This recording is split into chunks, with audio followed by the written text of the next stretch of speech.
Hola, mi nombre es Rubí y en este curso de 15 minutos te voy a explicar en qué consiste el proceso de escrutinio y cómputo para este 2 de junio, día de nuestras elecciones. Para estas alturas se supone que tú ya debes de saber qué cargos se elegirán al menos en tu casilla o en las casillas que vas a representar. ¿Cuál será tu trabajo como representante general? ¿Cuáles son tus derechos? ¿En qué consiste la jornada electoral? ¿Cómo se desarrolla la votación? ¿Y qué incidentes debes reportar?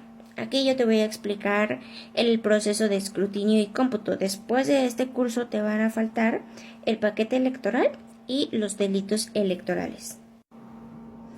Nuestro temario tiene 8 subtemas, los cuales son: ¿qué es el escrutinio y el cómputo? ¿Qué aspectos se deben de considerar durante el proceso de escrutinio y cómputo? ¿Cómo se califican los votos? ¿Qué es un voto válido? ¿Cuáles pueden contar como votos válidos? ¿Cuáles son los votos para candidatos no registrados? ¿Cuáles son los votos que no cuentan? Y finalmente, ¿qué aspectos se deben de considerar en el cierre del escrutinio y cómputo para las y los representantes de casilla? Bien, el subtema número 1, que es escrutinio y cómputo, nos habla sobre cuál es el procedimiento, y es básicamente el conteo de los votos, y en el cual debes obtener 4 resultados, que son: ¿cuántos electores fueron a votar? ¿Cuántos votos tuvo cada partido o cada candidato o candidata? ¿Cuántos votos nulos hubo? ¿Y cuántas boletas sobraron? Es importante mencionar que antes de iniciar todo este procedimiento del escrutinio y cómputo o conteo de los votos, en pocas palabras, se deben de separar en 2 mesas de trabajo, una mesa de trabajo federal y una mesa de trabajo local. El presidente o la presidenta de la mesa directiva va a supervisar ambas mesas de trabajo, pero la mesa de trabajo federal va a estar conformada por 3 personas, que va a ser el escrutador o escrutadora número 1, el escrutador o escrutadora número 2 y la o el secretario número 1.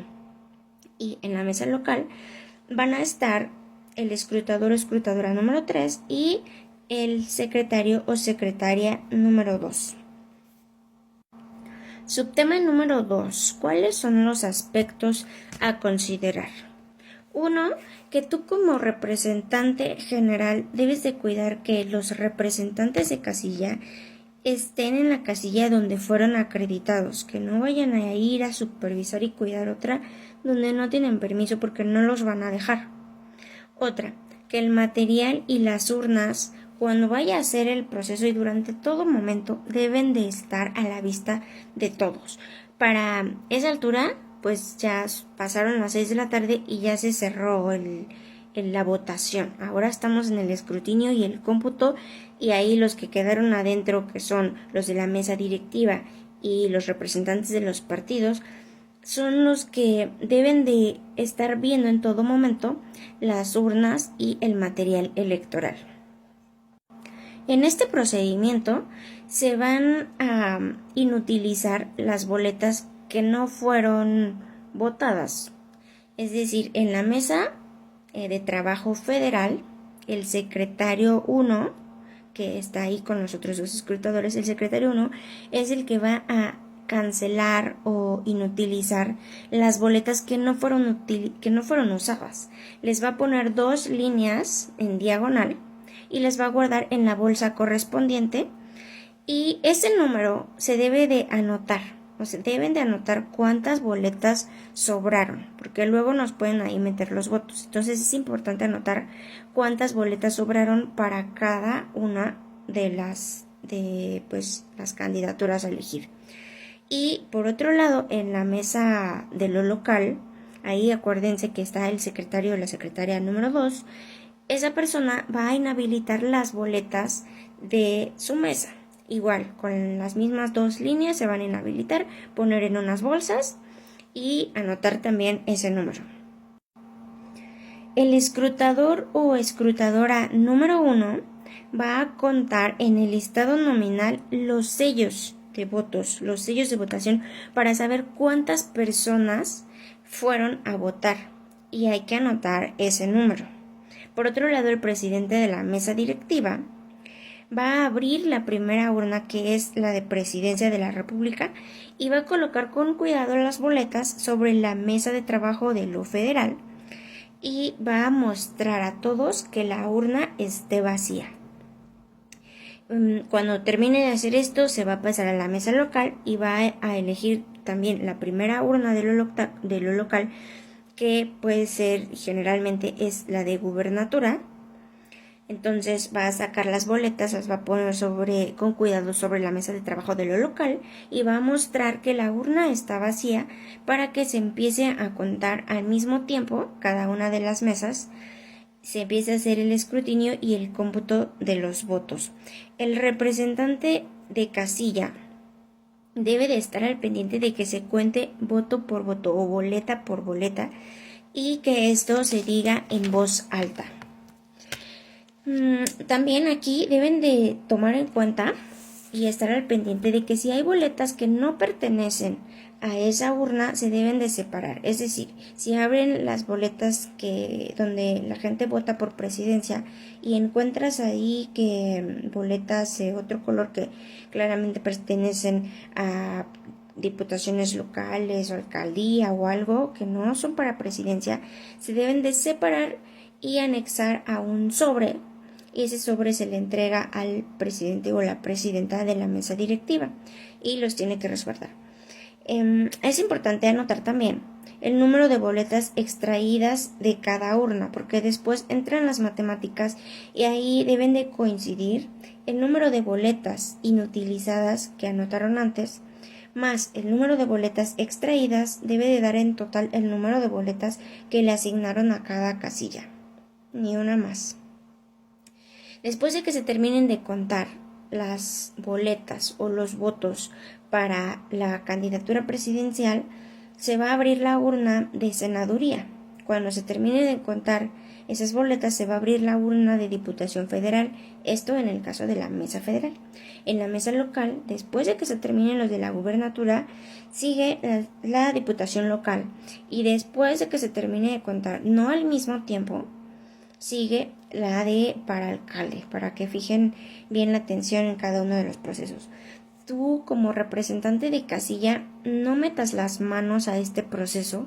Esto es del INE y no de los partidos. Y si notas que alguien está metiendo las manos a este proceso, tú lo debes de reportar como representante de casilla al representante general, porque tú, como representante general, ya debes de presentar un escrito de protesta si es que esto llega a ocurrir. Esto puede ser incluso causa de cancelación o algo muy grave y no está bien. Vamos al subtema número 3, que es cómo se clasifican los votos. Pues básicamente es sobre el mantel que dio de apoyo el INE. Se ponen las boletas y se hacen montoncitos. Se hacen montoncitos por partido político, por combinación, o sea, por coalición, por candidatos independientes o candidaturas no registradas, y también montoncito por votos que son nulos. Y recuerden que cada boleta es un voto. Subtema número 4, y muy cortito, pero no por ello menos importante, y es ¿qué es un voto válido? Y se los voy a leer porque de verdad que sí es muy importante y es literal.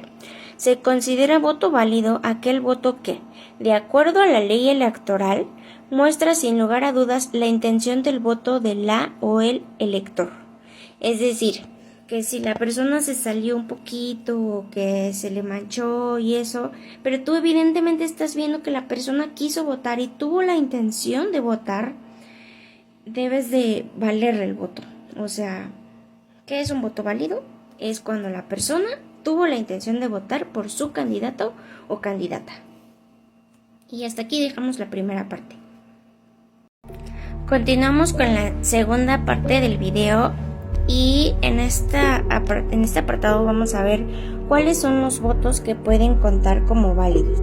Como subtema número 5, y este es un ejemplo, es uno de los más comunes, y es cuando está representado con una palomita dentro de la casilla o el recuadro. Este es otro ejemplo que es igual también muy válido, con un tache dentro del recuadro.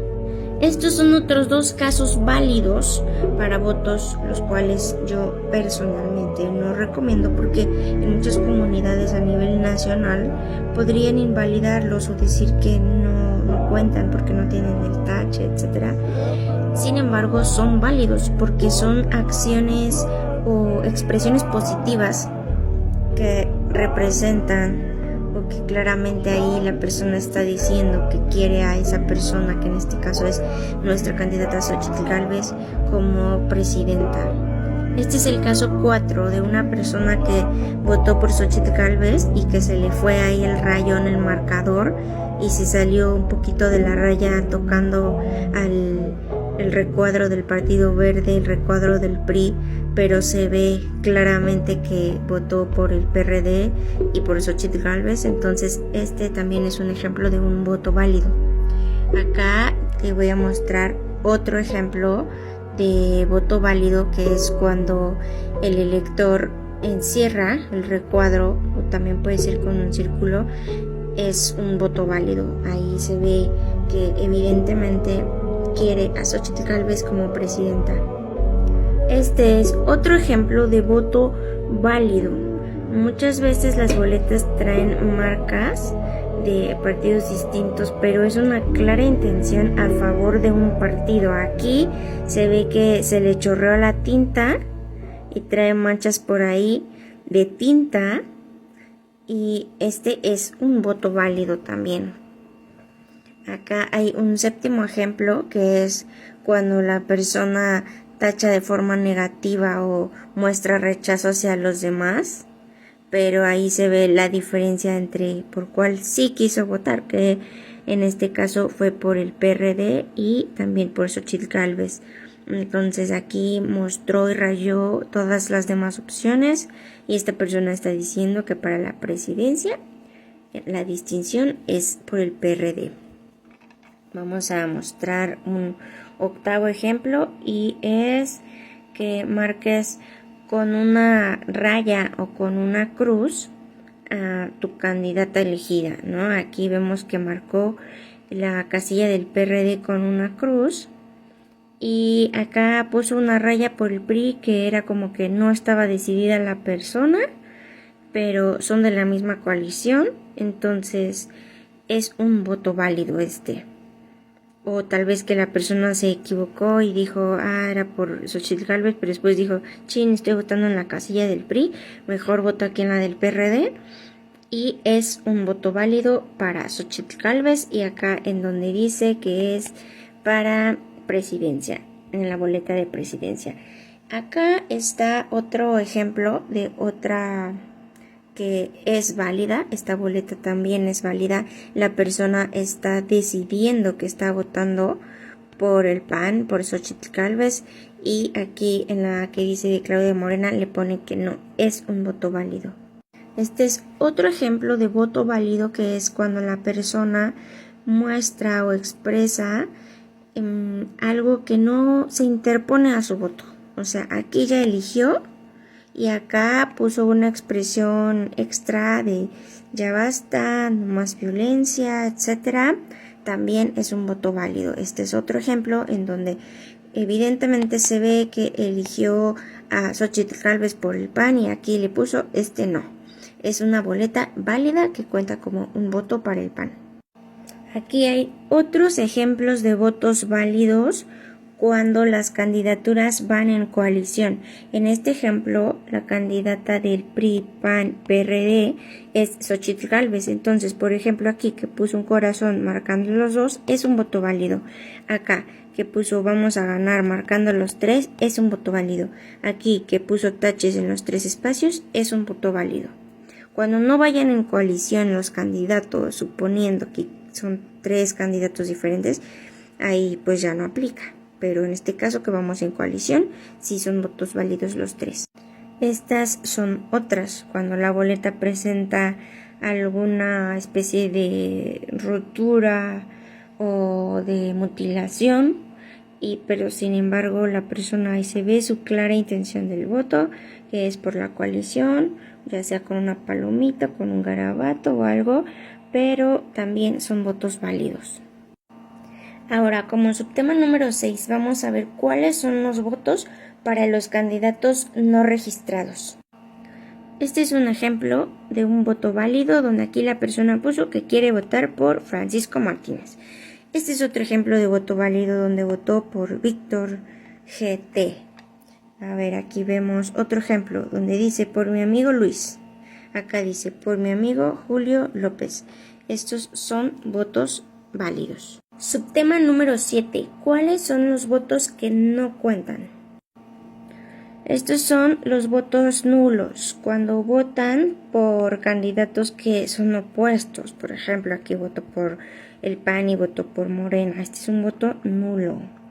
Aquí hay otro ejemplo, selecciono todos. Pues no, también son diferentes, entonces este se anula. Este que tiene alguna expresión en toda la boleta y al final no se decidió por nadie y le pone hoy no voto, mañana sí, no es un voto válido. Este es otro ejemplo, tachó toda la boleta, no es un voto válido. Esta boleta vacía tampoco es un voto válido, sería un voto nulo. Esta boleta donde primero le pone una palomita y luego le escribe perdedor, son como expresiones que se contraponen y tampoco es un voto válido. O aquí, cuando la boleta está hecha pedacitos o toda rota, no es un voto válido. Y finalmente, vamos a ver como subtema número 8, cuáles son los aspectos a considerar en el cierre de escrutinio y cómputo para las y los representantes de casilla. Y lo más importante es el llenado del acta y que te tienen que entregar la copia número 1 a ti como militante o representante del Partido Acción Nacional. La copia número 1 por ley es obligatoria que se le encuentre al o la representante de Acción Nacional. Aquí les voy a mostrar cómo se llena el acta de escrutinio y cómputo. Primero, todos los datos de la casilla. ¿Dónde está? ¿Qué distrito pertenece? Si es básica o no, cuál es la sección, etcétera. En dónde se instaló la dirección. Después las boletas sobrantes, el número que les dije que debían anotar, pues aquí debe de estar. También las personas que votaron, que deben de coincidir la suma de las boletas sobrantes con más el número de personas que votaron con el número de actas que llegaron a la casilla. Como número 4, los que votaron en la casilla y que no se incluyeron en la lista nominal, que puede pasar.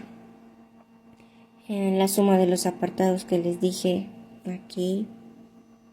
Los votos de la elección sacados de la urna, los que también se pusieron en un sobre.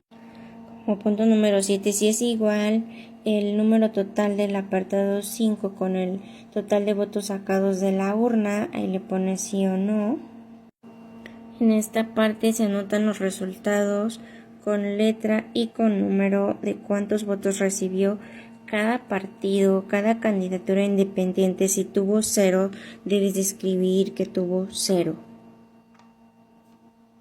Escribir el total y si el número de votos sacados de la urna corresponde al número de votos del apartado 8, como punto número 10. Como punto número 10, si hubo incidentes, los datos de la mesa de casilla, los representantes, nombres de los partidos políticos, escritos de protesta, y esto lo llenan pues el secretario de la mesa, pero tú debes de saber cómo se llena.